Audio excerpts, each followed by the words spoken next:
Hi, so let's start with session 5, Prisma Access SC CAN. What is SC CAN? Service Connection, Corporate Access Node. What are the services? Activity service, your maybe two-factor authentication as a service, LDAP as a service, maybe you have a NAC which is inside your data center, right? Typically, all the services we used to host it in a corporate network. So that's the reason it's named as a SC CAN, which typically connected to your data center. Now, there are other node, right, in Prisma Access. One is a remote network, mobile user. Tell me guys, if your branch user would like to access the resource inside your data center, you must require the connectivity between your Prisma cloud and your data center. So how we will facilitate that connectivity? With the help of SC CAN. Okay, so let's see the feature of the SC CAN. Number one, it required the IPsec tunnel between your data center and SC CAN node.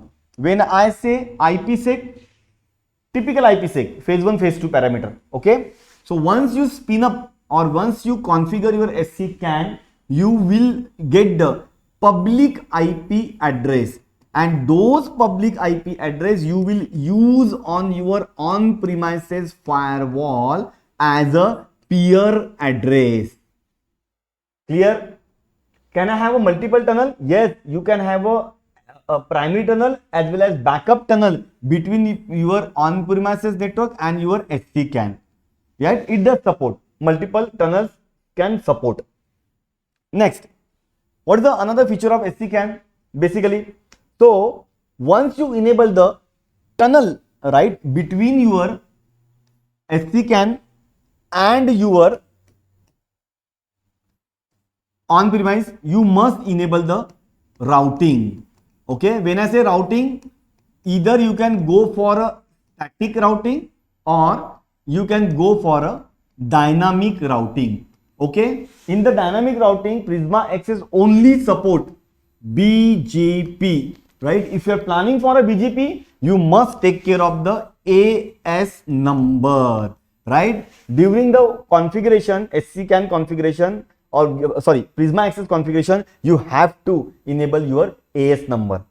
Okay, now routing required for your branch network, mobile user pool defined on the global protect, as well as the infrastructure subnet. For example, I am using Prisma Access infrastructure subnet 172.16.0.0/24. I have to route the traffic for Prisma Access infrastructure subnet towards the SC CAN. Why the infrastructure subnet routing is required? Because whenever you configure the tunnel interface, right, on your SC CAN, it will take a IP address, tunnel interface IP address from the infrastructure pool. So to monitor that IP address, you would require the route on your data center.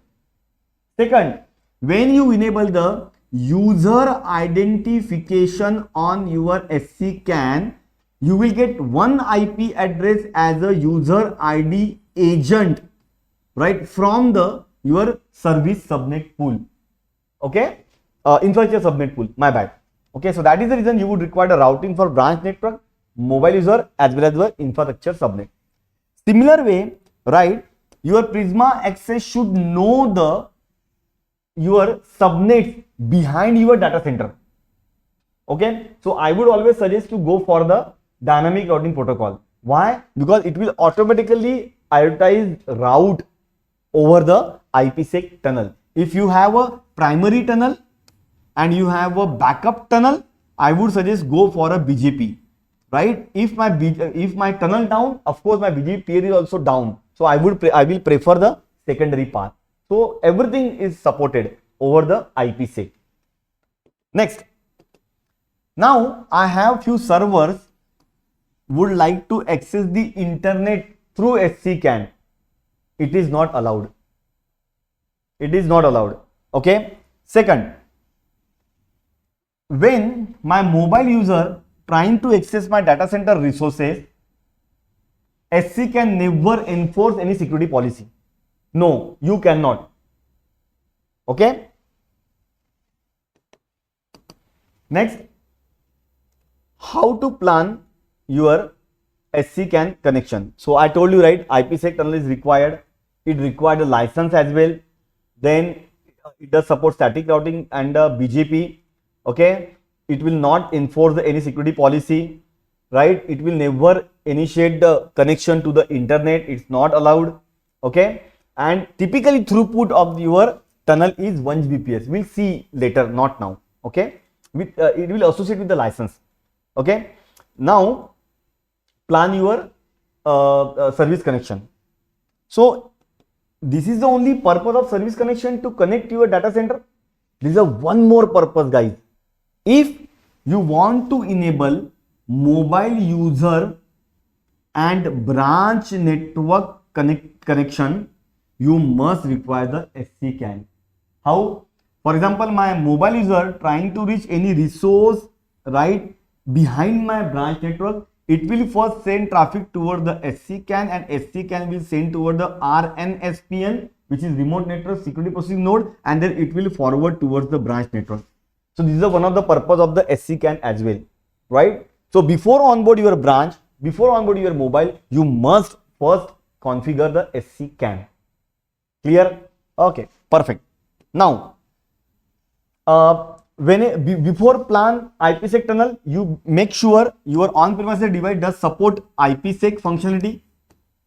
It could be your firewall, it could be your router, or it could be your SD-WAN device, right? You can have your SD-WAN edge inside your data center, right? This is the best use case, guys, I can see. SD-WAN and Prisma access. Clear? Now, let's talk about the licensing, right? How many service connection we will get. Okay. So now it is depending on your license, ZTNA or enterprise license. And if you have the local edition, right, you will get a maximum 2 service connection, and per service connection you will get a 1 Gbps connection. If you have a global or worldwide edition, right, you will get a 5 service connection and 1 Gbps per connection. If you have a unit and if you are managing the multiple tenant, for example, I have a tenant A and I have allocated 100,000 unit to the tenant. For that particular tenant, I will get 5 service connection. If I allocate unit between the 200 to 99, right, I will get only 2 service connection. If I need more service connection, right, so you can buy the service connection subscription from the Palo Alto. Clear? So let's quickly have a summary. Service connection is connect your to connect your data center. It will allow the communication between your mobile user and the branch network. SC can never send traffic towards the internet. SC can never impose any security, right? SC can always require the IPsec tunnel. You can have a multiple tunnels between your data center and your SC CAN node, right? But when it's come to the number of SC CAN connection, it is depending on the license. Okay, thank you so much. Bye bye. Stay tuned.